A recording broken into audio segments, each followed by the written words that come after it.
My sense of direction didn't disappear underground. It was gone long before I ever got there. That sounds strange, I know. But the morning the city broke, I stood on the corner of Pine and Forsyth with a leash in one hand and a paper coffee cup in the other. And I could not tell you which way was north. The sun was up. The street signs were where they had always been. None of that helped. People were running in 4 directions at once, and the running itself was the new compass. You moved with the crowd or away from it. There was no other axis. Before the story continues, I want to know something. Where are you right now while listening to this? Are you alone, or just passing time? And if you have a story idea, or want to see yourself inside one of these survival stories, leave a comment with your name. I might pick it for the next one. All right, let's begin the story. My dog's name is Otis. He's a 7-year-old shepherd mix, 62 pounds, mostly black with a rust patch across his chest, like somebody had spilled tea on him at the factory. He's not a hero dog. He's not trained for anything. He sits when you tell him, sometimes, and he stays when there is a reason to stay, sometimes. What he is good at is reading me. He knows when I am about to stand up before I know it. He knows when I am lying about being fine. That morning, with the coffee going cold in my hand, he was already pulling away from the curb, low in his shoulders, ears pinned back. He had decided before me that we were leaving.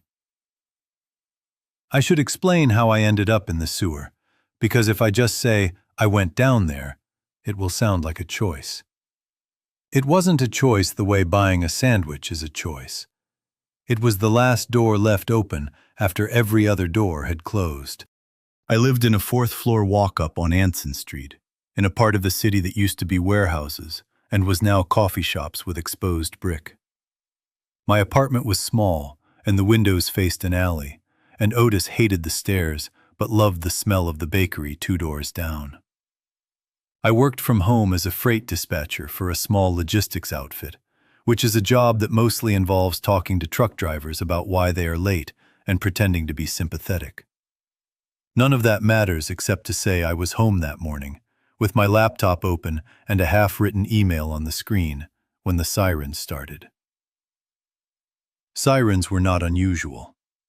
Anson Street had 2 fire stations within a mile, and you got used to them the way you got used to garbage trucks. What was unusual was that they didn't stop. They kept stacking. 1 siren turned into 3. 3 turned into a continuous wail, and then the wail itself broke apart into something jagged because too many vehicles were trying to use the same frequency of air. I went to the window. The alley was empty. I went to the front of the building, where there was a small landing with a window that faced Anson, and saw a woman running barefoot down the middle of the street. She wasn't running from anything I could see. She was just running. A second later, a man came out of the corner store, looked both ways, and started running the same direction she had gone, but slower, like he wasn't committed yet. My phone buzzed. It was a text from my sister, who lived 2 states away and rarely texted me unless somebody was getting married or dying. The text said, "Are you watching this?" That was it. No punctuation. I went back to my laptop and pulled up a news site. And the news site had already gone to its emergency layout, which is the layout they use when something has happened that they don't have language for yet. The headline was 3 words. The 3 words were the first time I understood that the day was not going to be a normal day. I won't repeat the words. They have been said enough. Otis was at the door with his leash in his mouth, which was something he did when he wanted out. And I almost laughed because the timing felt absurd, but I clipped the leash on him anyway. I grabbed my backpack, the one I used for weekend trips, and threw in whatever I could see. Phone charger, 2 water bottles from the fridge, a half loaf of bread, a can of black beans, a can opener, the multi-tool from the kitchen drawer, the small flashlight from the same drawer, 2 pairs of socks, a sweatshirt, his food bag with maybe 4 days of kibble in it, and his collapsible bowl. Then I stood in the middle of my living room for what was probably 10 seconds, and felt like 10 minutes, trying to think of one more thing to bring. And what I came up with was the photograph of my mother that sat on the bookshelf. I took it out of the frame and put it inside a paperback so it wouldn't bend. Then I left. The stairwell was loud. People were moving up and down it without coordination, and a woman from the second floor was crying in a way that suggested she had been crying for longer than the situation had been ongoing, which made me think maybe she'd known something the rest of us hadn't. Otis pulled me past her. I didn't stop. The street was the part I will not describe in detail, because I don't want to, and because the details aren't useful. There were people who were no longer people, and they moved in the wrong way. And the wrong way is the part that gets into your sleep and stays. I will tell you that I made it 3 blocks before I understood that I was not going to be able to walk to anywhere. The car bridges off the island were already jammed. I could see the brake lights stacked on the overpass 2 blocks south. The subway entrance at Forsyth was a mouthful of people pushing each other down the stairs, and I watched a man in a delivery uniform get knocked sideways and not get up, and the people behind him stepped on him without slowing down. I turned around. I walked Otis east, not because east was a plan, but because east was the direction with fewer people running. We made it another 4 blocks. By the time we reached the corner of Maple and 9th, the buildings around me were no longer safe in the way buildings are supposed to be safe. A woman threw a chair through the second-floor window of the dry cleaner and dropped after it. And she got up wrong. And I knew then that being inside any building I did not personally control was worse than being outside. That was when I saw the manhole cover. I want to be careful about how I describe this part, because it sounds like a movie if you say it the wrong way. There was no flash of inspiration. I did not look at the manhole and think, the sewer will save me. What happened was much smaller. I was standing in the middle of the intersection trying to figure out where to go, and Otis stopped pulling forward and started sniffing the ground. He was sniffing at the seam of a manhole cover. Steam was coming up through the holes, the way it does in cities, that thin, warm smell of mineral and rot. He kept his nose there for a long time, longer than he usually spent on anything that wasn't food. And I thought, it is quieter under there. That was the entire thought. It is quieter under there. I knelt next to the cover. I had no tool meant for lifting one. The multi-tool in my bag had a small pry bar, which was useless for cast iron. I looked around. Across the street, in front of a hardware store whose front window was already broken, there was a city work truck that had been abandoned, with its lights still flashing. The driver's door was open. I crossed the street with Otis tight against my leg, and I climbed into the cab. And on the floor of the cab there was a long T-handled hook, the kind sanitation crews use, with a bent steel tip designed to fit into the slot on a manhole. It was lying there as if it had been waiting for me, except I knew it had been waiting for whoever the driver was, who was now somewhere on the street, in some condition I did not want to imagine. I took the hook. I took a high-visibility vest from the passenger seat, too, because I had a vague idea that a vest might make me look official to anyone watching. And there were people watching. You could feel it from the windows above. Lifting the cover took both hands and most of my back. Otis stood next to me without making a sound, which is the moment I started to understand that he had decided this was happening and was going to help me do it. The cover came up 1 inch, 2 inches. I slid it sideways onto the asphalt. The hole underneath was about 2.5 feet across, and it dropped into a vertical shaft with iron rungs set into the concrete wall. The smell that came up was not as bad as I had braced for. Wet, mineral, a faint sourness underneath, but not the catastrophe my brain had preloaded. The light went down maybe 12 feet, and then stopped at a black surface that was either water or the floor, or both. I looked at Otis. Otis looked at me. He is not a small dog, and I did not have a harness, and the rungs were not made for paws.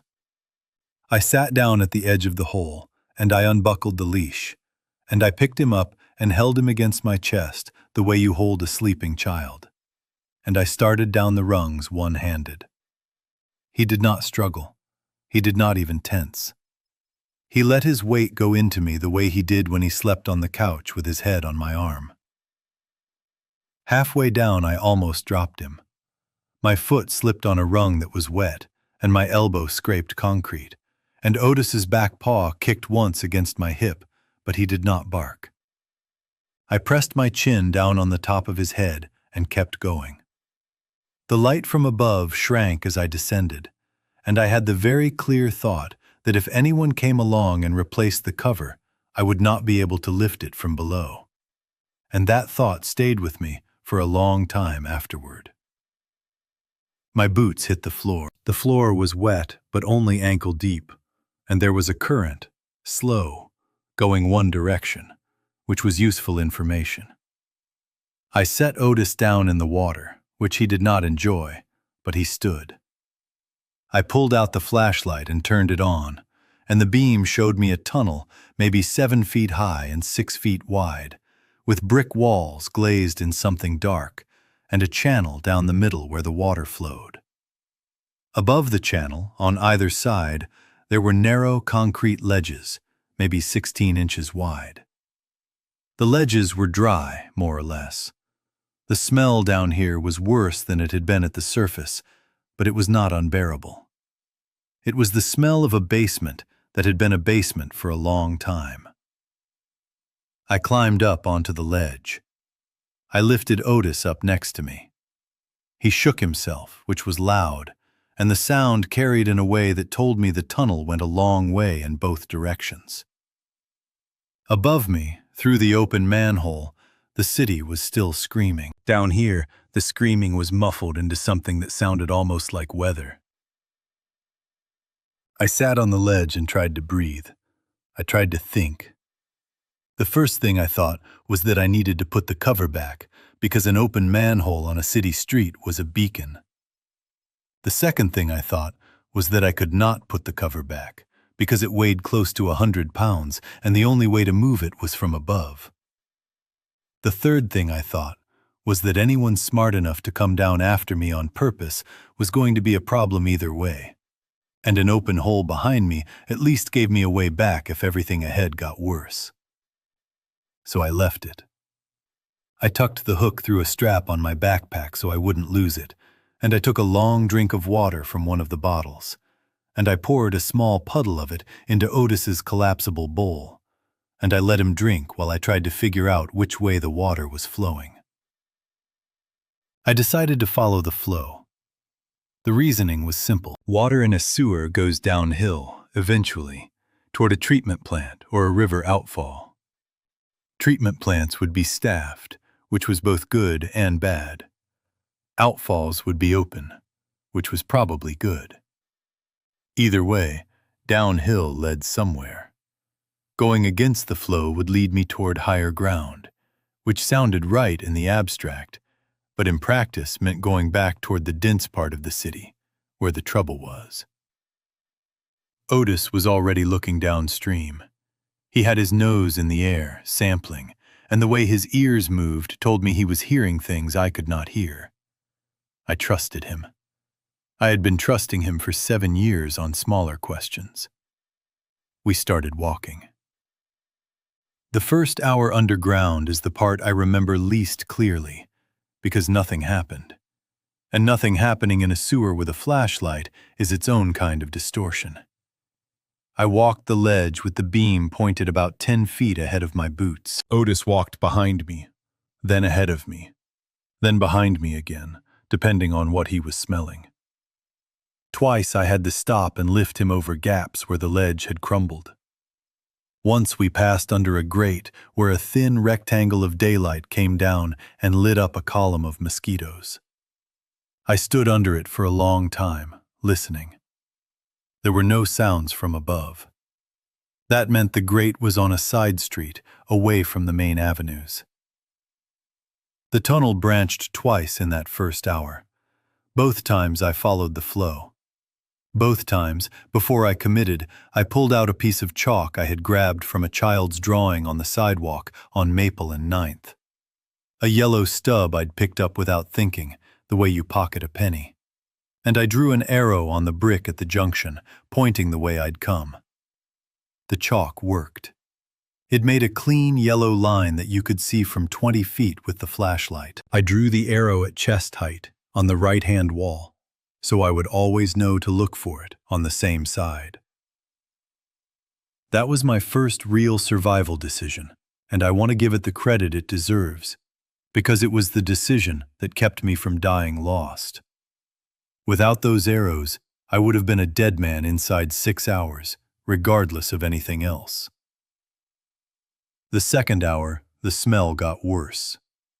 Not catastrophically, but enough that I started breathing through my mouth, which made my throat dry, which made me drink more water, which I knew was a problem because I had only the 2 bottles. I knew I would need to find clean water, and I knew that whatever was flowing past my boots was not it. Sewer water in a healthy city is mostly storm runoff and gray water from sinks and showers, with sewage mixed in depending on the system, and you can survive a long time near it without drinking it. But you cannot drink it. I had read that somewhere, years ago, in an article I had no reason to remember. I remembered it now. In the third hour, Otis stopped. He stopped in the middle of the ledge with his ears forward and his weight on his front paws, and he made a low sound in his throat that was not a growl exactly, but was on the road to one. I crouched. I shut off the flashlight. I let my eyes adjust to nothing, which is what they adjust to in a sewer with no flashlight. After a few seconds of nothing, I started to hear what he had heard. It was footsteps. Wet footsteps on a ledge somewhere ahead. Not close. The acoustics down there are strange. Every sound bounces twice and arrives soft. But they were walking, not running, and they were walking in a steady rhythm that did not sound like the broken movement of the things up top. Whatever was making the sound had a working idea of how legs worked. I stayed crouched for a long time. The footsteps stopped. Then they started again, fainter, going away from us. Then they stopped for good. I waited what felt like another 5 minutes after the silence settled, and I clicked the flashlight back on. And I kept walking, but slower now, and with a different kind of attention. It is one thing to be alone in a sewer. It is another thing to know that you are not. I did not see anyone for the rest of that day. I say day because I had to use the word, but underground there is no day. There is only how tired you are and how hungry. By the time my legs started shaking, I knew I needed to stop. I found a small alcove where 2 tunnels met, set back from the main flow, and I sat down on the dry concrete with my back against the wall, and I let Otis put his head on my thigh. I ate 3 slices of the bread. I gave him a handful of kibble, dry, which he ate without complaint.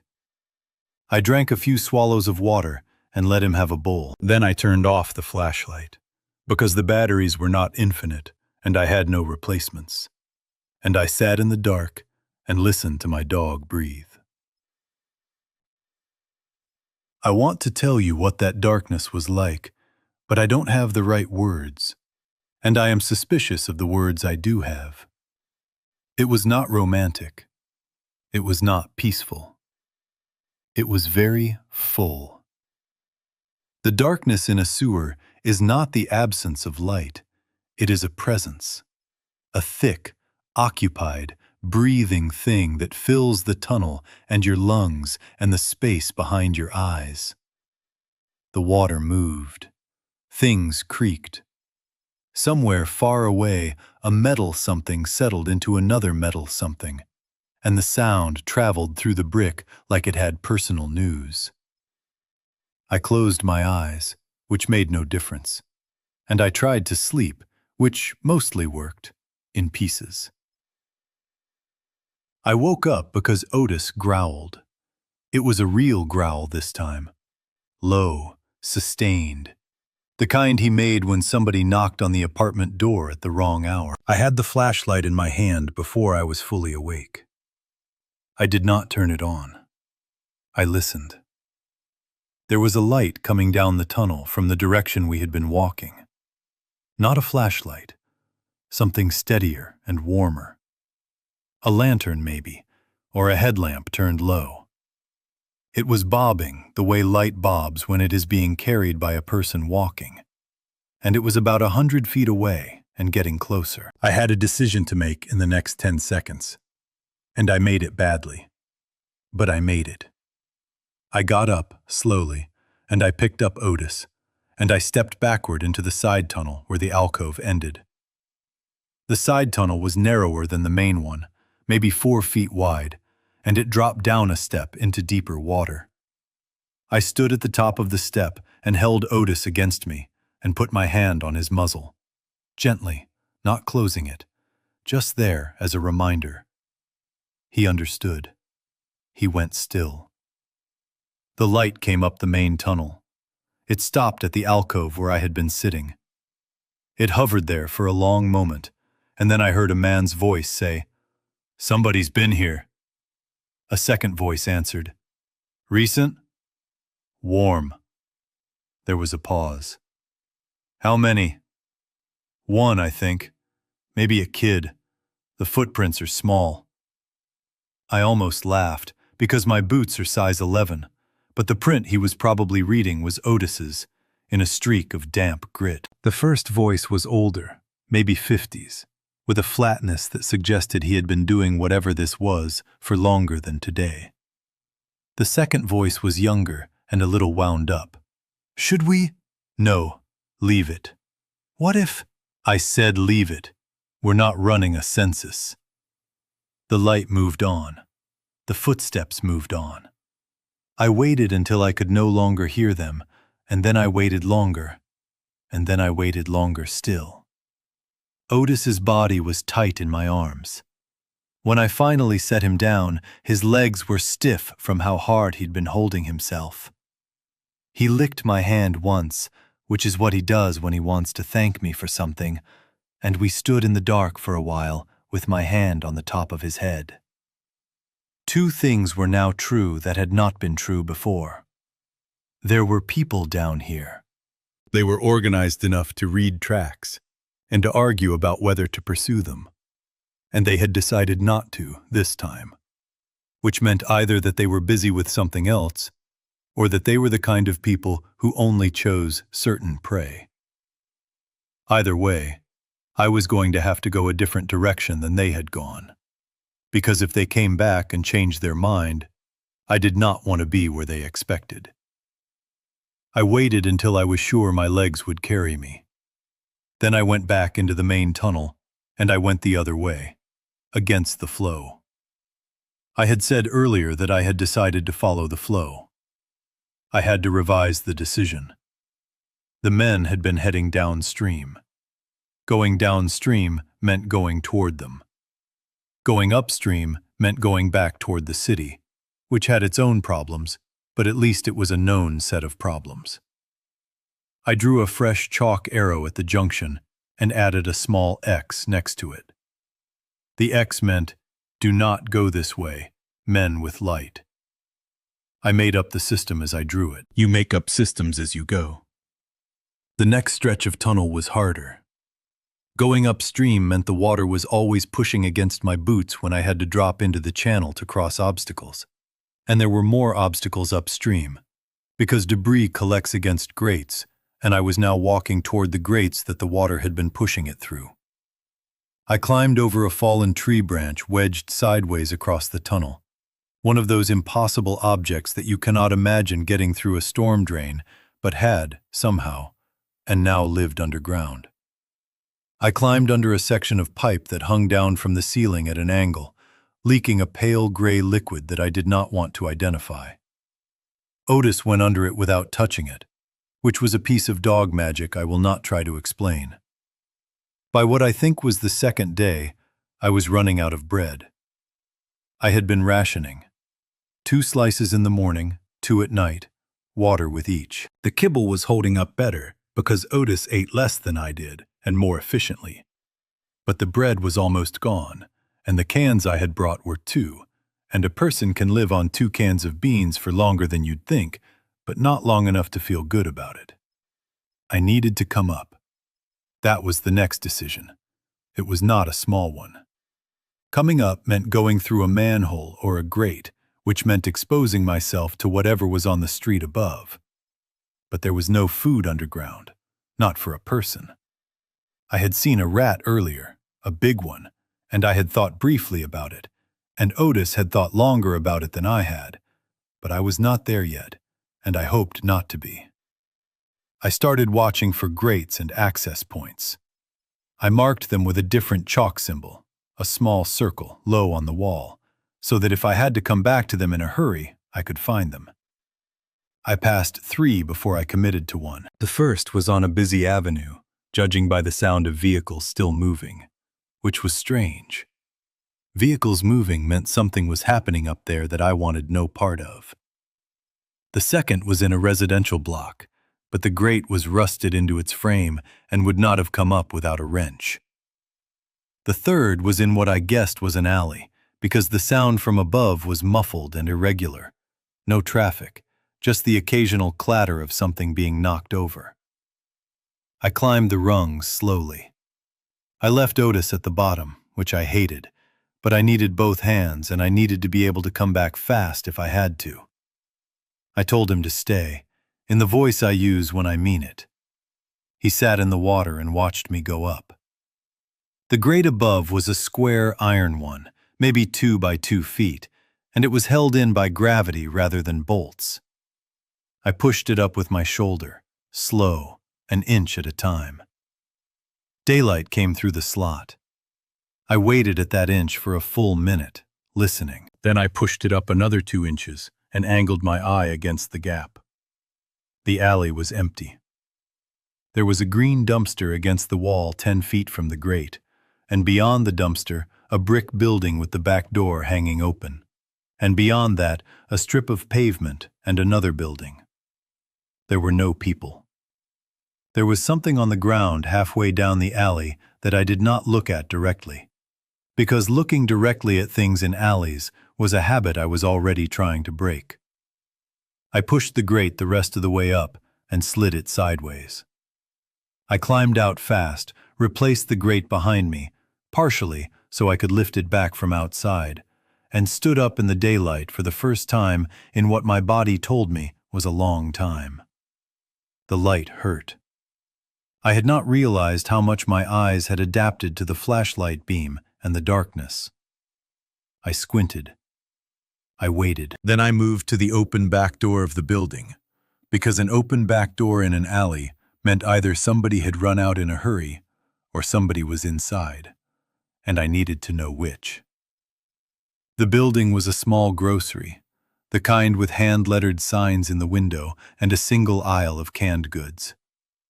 I called out from the doorway. I said hello 3 times, in the voice you use when you want to be heard but not by everyone, and nothing answered. I went in.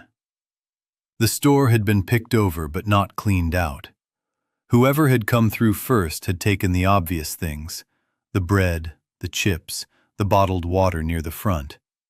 But the back shelves still had cans of soup and beans and tuna, and a low shelf had bags of dog food, the cheap kind, but dog food is dog food.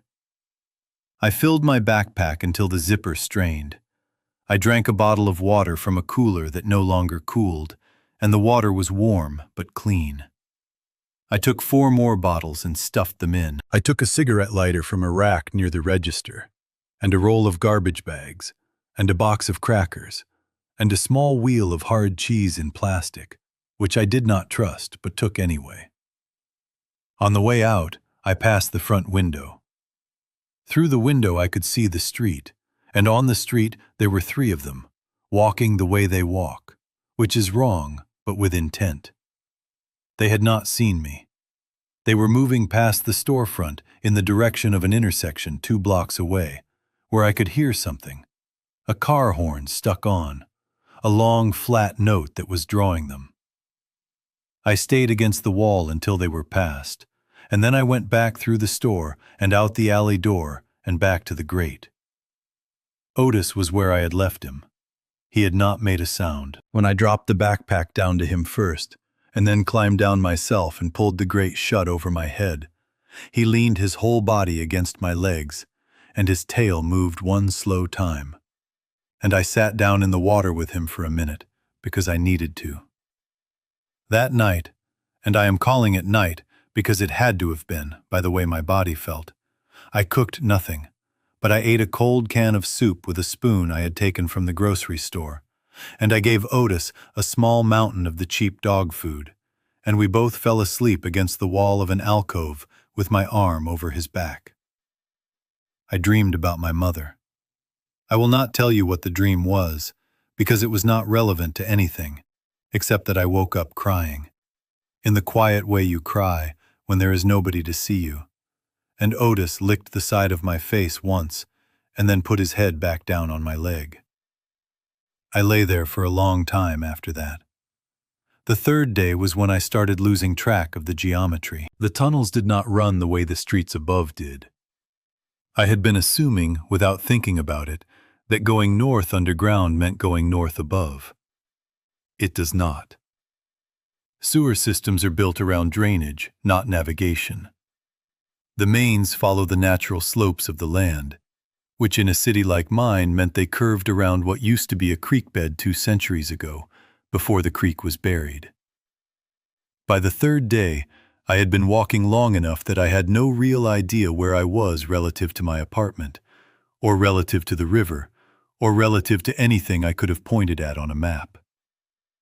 This was where the chalk system started to fail me, because I had marked junctions but not direction of travel relative to the surface. I had drawn arrows pointing back the way I'd come, which was useful for retracing, but useless for orienting. I needed something more. I started counting. Steps between junctions, junctions per stretch.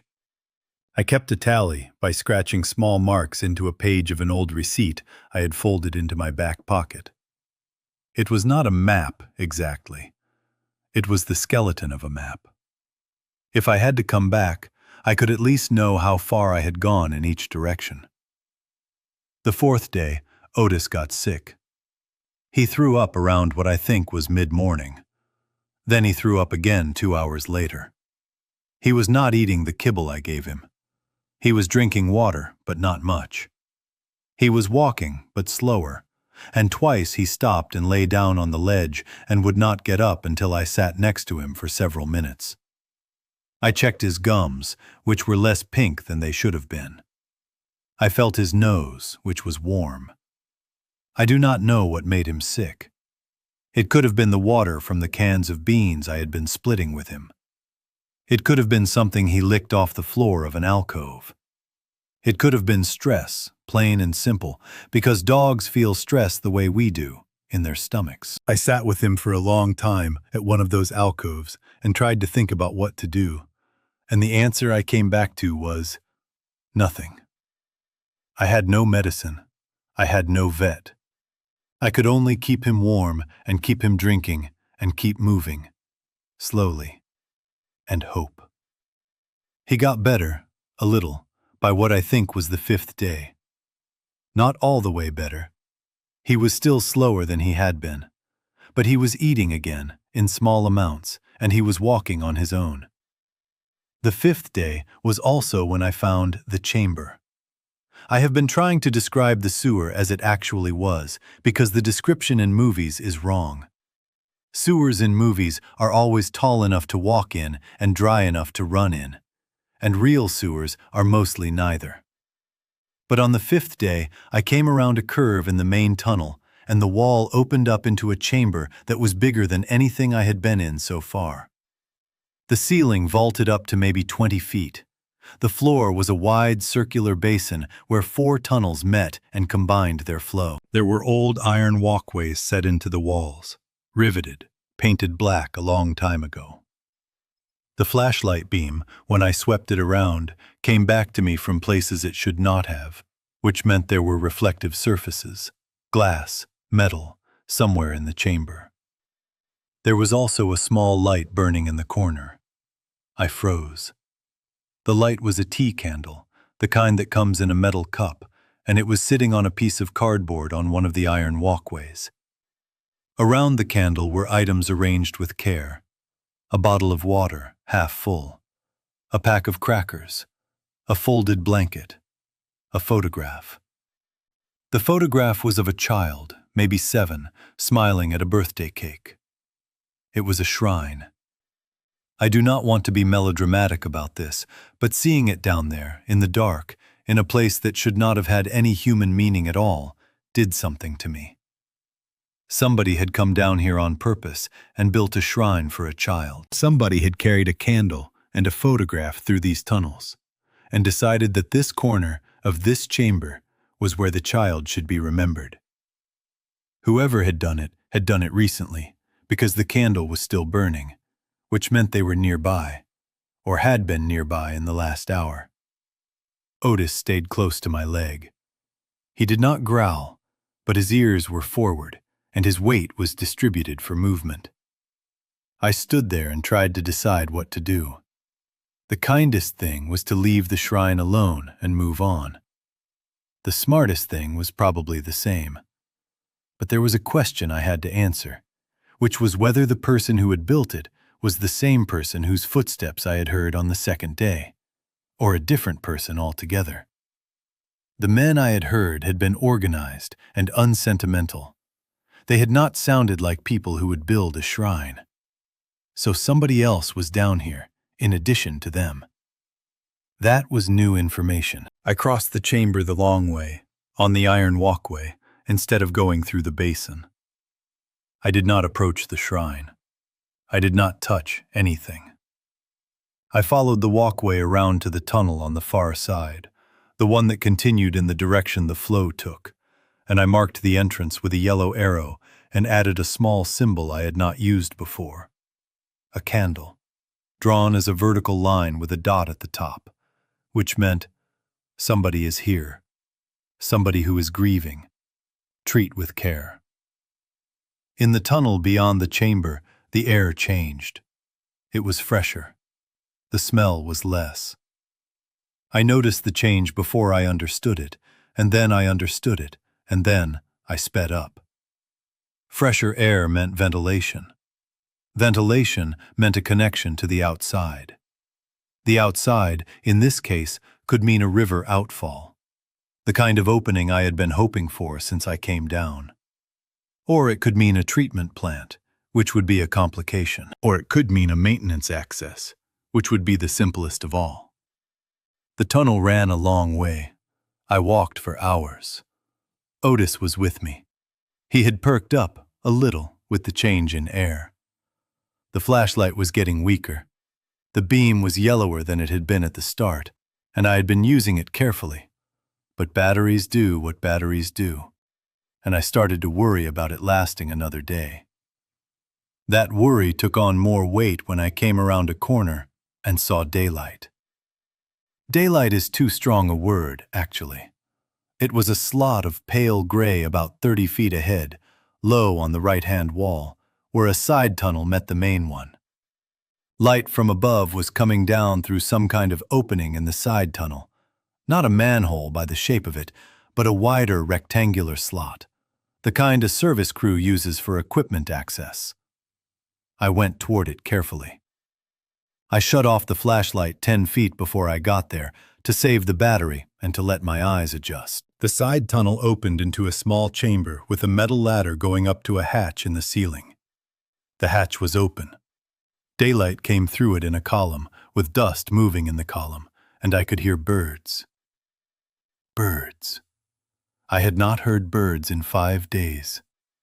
I stood at the bottom of the ladder for a long time. Otis stood next to me. The birds kept going. They sounded like they did not know what had happened up there, which was probably true. Birds are not concerned with our problems. I climbed the ladder. At the top, I poked my head out very slowly, the way I had learned to do.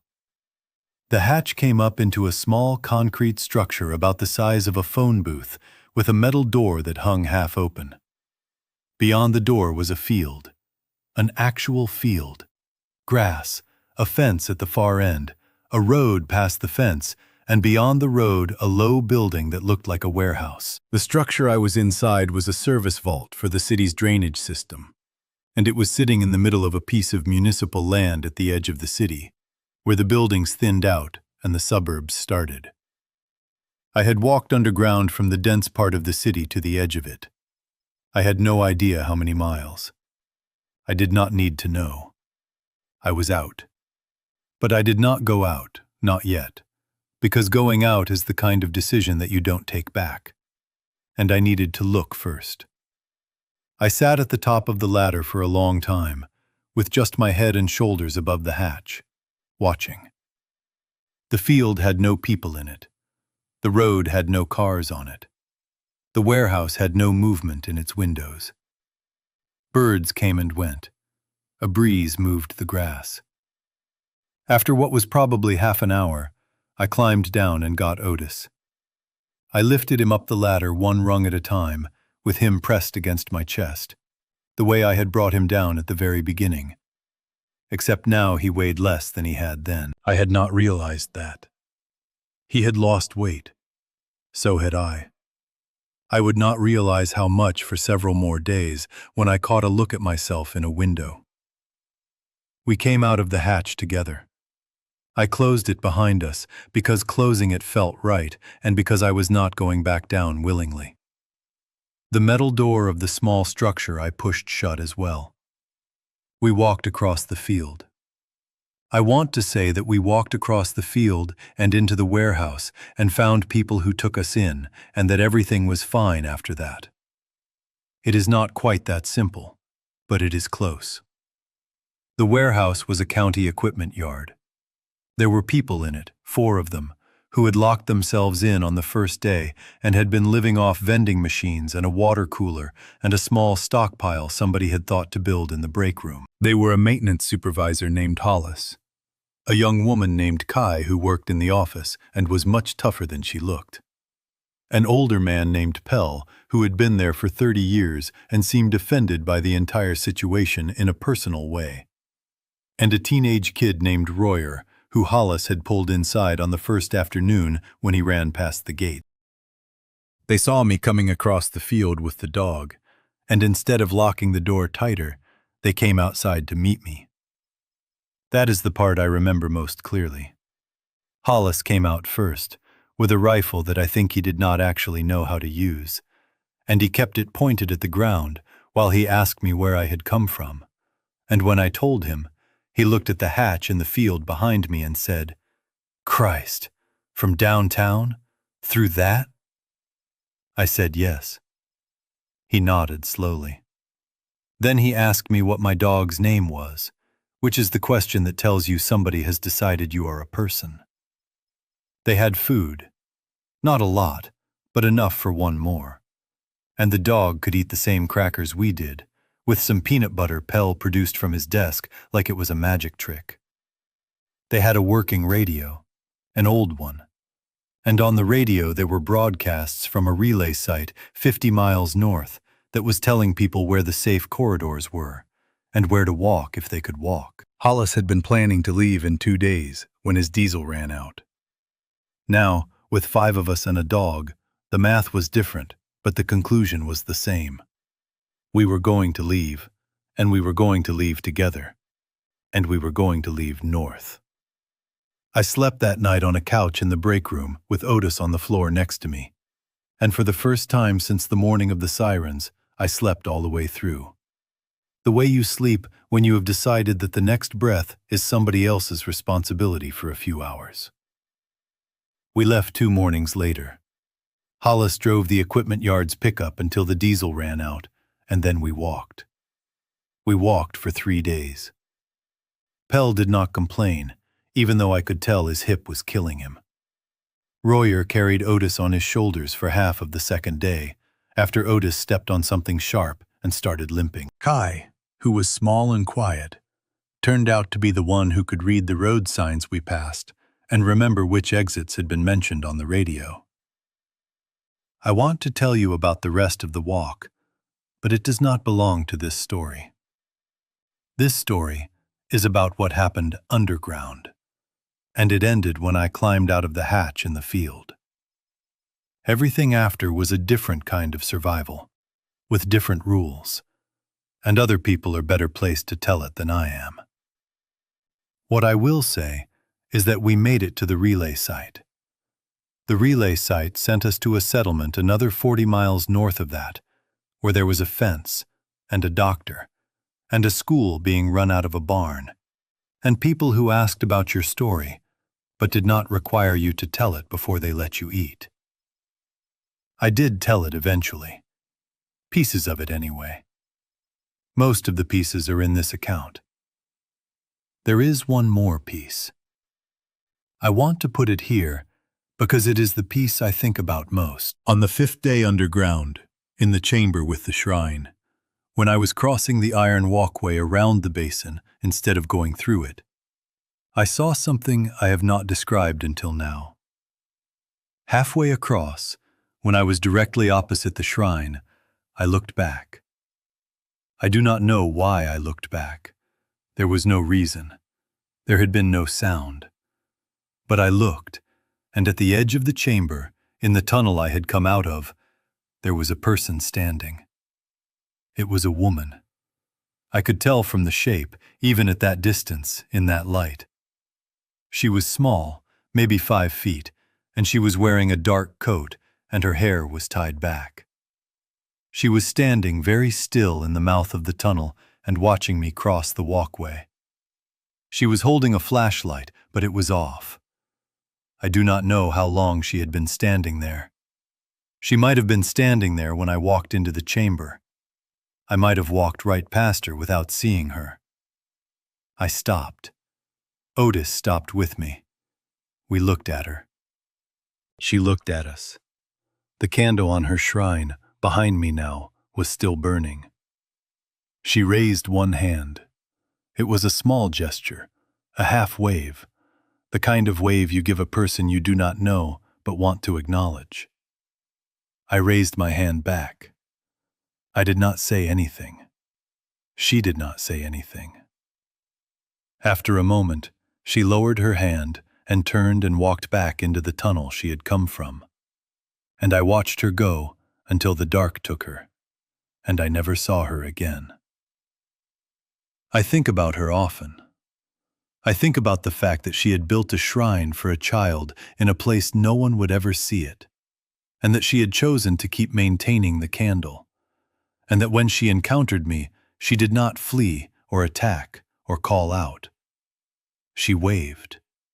She acknowledged me as a person, in the dark, in a place where being a person was the hardest thing to remain. And then she went back to whatever she was doing, which I assume was tending to her dead. I want to believe she made it out. I have no way to know. The settlement we ended up at had not heard of her when I described her, although the people who run the intake there are kind enough to say maybe to anything you ask them. What I do know is that of all the people I encountered in those days underground, the men with the lantern, the woman with the candle, and one other I have not mentioned and will mention now, she was the one who left the deepest mark. The other one I have not mentioned was a man. I encountered him on the 4th day when Otis was sick and I was moving slow. I was sitting on the ledge with Otis lying next to me, and my flashlight was off because I was conserving the battery, and I was eating crackers in the dark. I heard him before I saw him. He was walking with a limp, one foot heavier than the other, dragging slightly. And he was breathing the way you breathe when you have a chest cold, with a wet rattle on the inhale. He was coming from upstream, which was the direction I had come from. I clicked on the flashlight. The beam caught him about 30 feet away. He stopped in the middle of the ledge and held up both hands, palms out, and he said, "Don't shoot." I almost laughed, because I was not holding anything that could shoot him, just a flashlight. I told him I wasn't going to shoot him. I told him I didn't have a gun. He came closer, slowly. He was maybe 50, with a beard that had gotten away from him, and a coat that had been a good coat once. He was carrying a plastic shopping bag that hung heavy from his hand. When he got within 10 feet, Otis stood up and put himself between us, and the man stopped. "Smart dog," he said. "Yes." "Mind if I sit?" He gestured to the ledge across the channel from me, on the far side. I told him I didn't mind. He sat down. He was breathing harder than the walk justified. "Where are you headed?" he asked. "Out." "Out where?" "Wherever the tunnel ends." He nodded, like this was a reasonable answer. He set the plastic bag down next to him. Inside the bag I could see the corner of a metal box, and the edge of what looked like a roll of wire, and a coil of something darker that I did not identify. "I'm headed back," he said. "Up. There's a place on Vinegar Hill I've been working on." I did not know where Vinegar Hill was exactly, but I had the impression it was a neighborhood. I asked him what the place was. "A shop," he said. "I had a hardware shop. I'm trying to get it set up to last." "Trying to last alone?" "Trying to last with my wife." He paused. "She's up there. She broke her ankle on the second day. She can't move. I'm bringing her things." I looked at the bag. I asked him if he needed anything. He looked at me a long time. Then he said, "No, but thank you. Most people don't ask." We sat on opposite sides of the channel, with the slow water moving between us, for maybe 10 minutes. He told me about the shop. He told me his wife's name, which was Mira, and that she was a baker, and that she had been the one who insisted they board up the windows on the first morning, while he was still trying to make sense of the news. He told me she had broken her ankle falling off a stepladder while putting plywood over the bedroom window, which was the kind of accident that under normal circumstances would have been a story they laughed about, and now was the thing that might end her life. I told him about my apartment, and about Otis, and about the men with the lantern. He listened. When I described the men, his face changed. "Two of them?" he asked. "An older one and a younger one?" "Yes." He swore softly. He said, "Stay away from them. They've been clearing tunnels." "Clearing of what?" "Of people." He looked at the water. "I've found things." He did not elaborate. I did not ask him to. It was enough. After a while, he stood up. He picked up his bag. He told me to keep going downstream, that the tunnel I was on came out at a sluice gate near the old paper mill, and that the gate had been broken for years, and a person could squeeze through it, and that beyond the gate there was a creek, and beyond the creek there was open ground. He told me this the way somebody gives you directions in a city you are visiting. He told me to go fast, but not too fast, because Otis was sick, and a sick dog in a hurry got hurt. I thanked him. I asked him his name. He told me it was Albin, and he said his wife had laughed when they got married because his name and hers together sounded like a law firm. He walked back upstream. I watched his light go until it was a dot, and then nothing. I never saw him again either. I want to be clear about something. Albin's directions were not exactly right. The tunnel I was on did not come out at the sluice gate. It came out at the hatch in the field, 2 days later, after I had taken a wrong turn at a junction I had not marked because I had been distracted by Otis being sick. But Albin's directions were close enough. The flow he described was the flow I followed. The general geography was the geography I traveled. He gave me, in 5 minutes on opposite sides of a sewer channel, more useful information than I had been able to gather on my own in 3 days. He did this with no expectation of return. He had a sick wife to get back to. He had every reason to keep his information for himself. He chose to give it to me anyway. There is a way of telling stories about catastrophe in which everyone you meet is either a savior or a predator, and the moral of the story is that you must learn to tell them apart fast. I do not believe in that story. The people I met underground were not saviors or predators, mostly. They were people. Some of them were dangerous because they had decided to be, and some of them were dangerous because they were scared, and some of them were neither, and just doing what they could with what they had. The men with the lantern were one kind of person. Albin was another. The woman with the shrine was a third. There is no formula that would have let me sort them at a glance.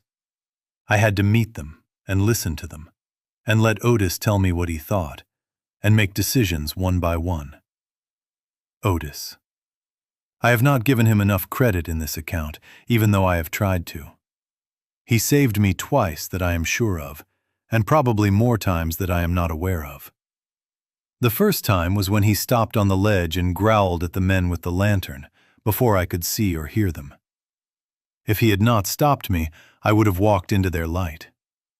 The second time was on the 6th day, the day after the woman with the shrine, when he refused to enter a tunnel I was about to take. He sat down on the ledge and would not move, and when I pulled on his leash, he braced his front paws and looked at me like I was being stupid. And I trusted him, and we went the other way. And 3 minutes later, from somewhere down the tunnel he had refused, I heard a sound that I will not describe, because I do not want to describe it. But that sounded like a person being eaten. I do not know what was down that tunnel. I do not need to know. He was also the reason I did not give up. There were several moments when I could have. The bottom of the 3rd day, when I sat in the dark and felt my body shaking, and could not tell if I was hungry or sick or just done.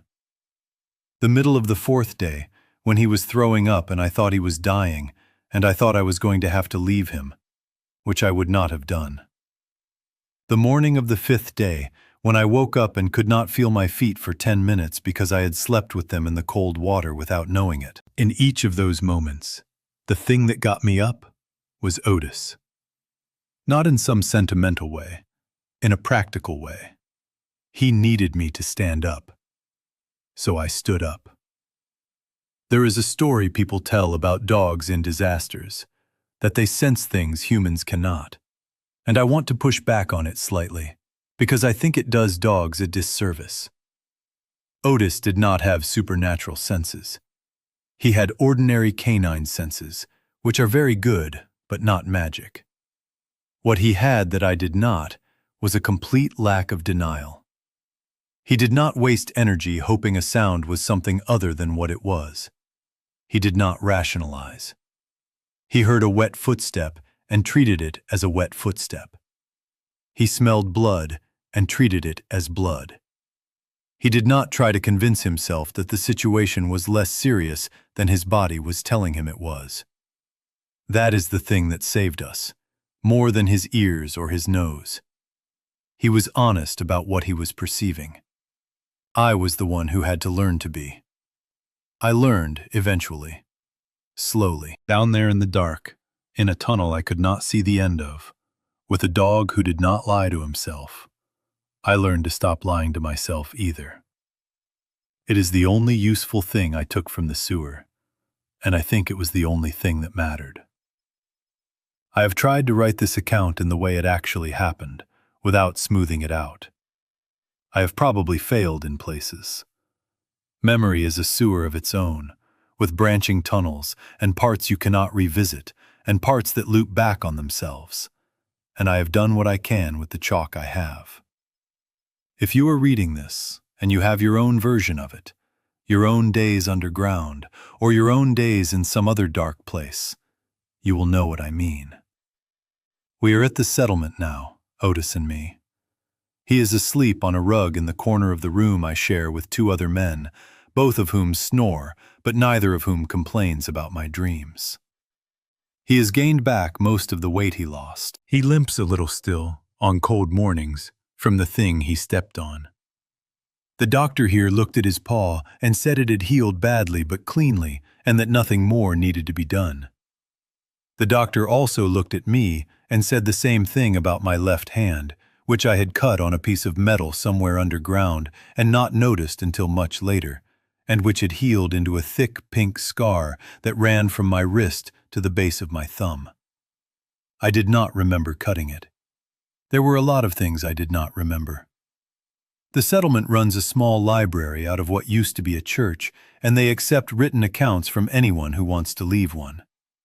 The librarian is a woman named Esme, who used to teach high school history, and she has been collecting these accounts for almost a year now. She told me the collection is going to matter, eventually, even if it does not feel like it matters now. I believe her. I am leaving this account with her, and she will put it in a folder with all the others, and someday somebody will read them and try to understand what happened to us. I want them to understand that the sewer was not a metaphor. It was a sewer. It was wet and cold and dark, and it smelled. And it was real. And I went into it because every other door was closed. I want them to understand that I made it out because of a dog, and because of a man named Albin who told me where the flow went, and because of a woman with a candle who waved at me across a chamber, and because two men with a lantern decided not to chase a small set of footprints they thought belonged to a child. I want them to understand that survival is not a single act. It is a sequence of small decisions made in the dark with imperfect information, and you do not know which one was the one that saved you until much later, and sometimes not even then. Otis is dreaming. His paws are twitching the way they do when he is running in his sleep. I do not know what he is running toward or away from. I hope it is something good. I hope it is a field with grass in it, and birds, and the kind of light that does not hurt to look at after a long time in the dark. He has earned it. So have I, maybe. Most of us have, who made it this far. The candle on Esme's desk is burning low. I can hear the wind moving against the window. Somewhere on the other side of the settlement, someone is playing a guitar, badly, but with feeling. It is the first music I have heard in a long time. I am going to stop writing now and go listen to it for a while, with my dog at my feet, because that is what living people do, and I am trying to remember how to be one. That is the end of the account. Thank you for reading it. If you are still down there, in your own tunnel, I hope you find your hatch. I hope your dog is good. I hope someone waves at you from across the dark and means it. That is the most I can offer, and from where I came from, it is more than I expected to have to give.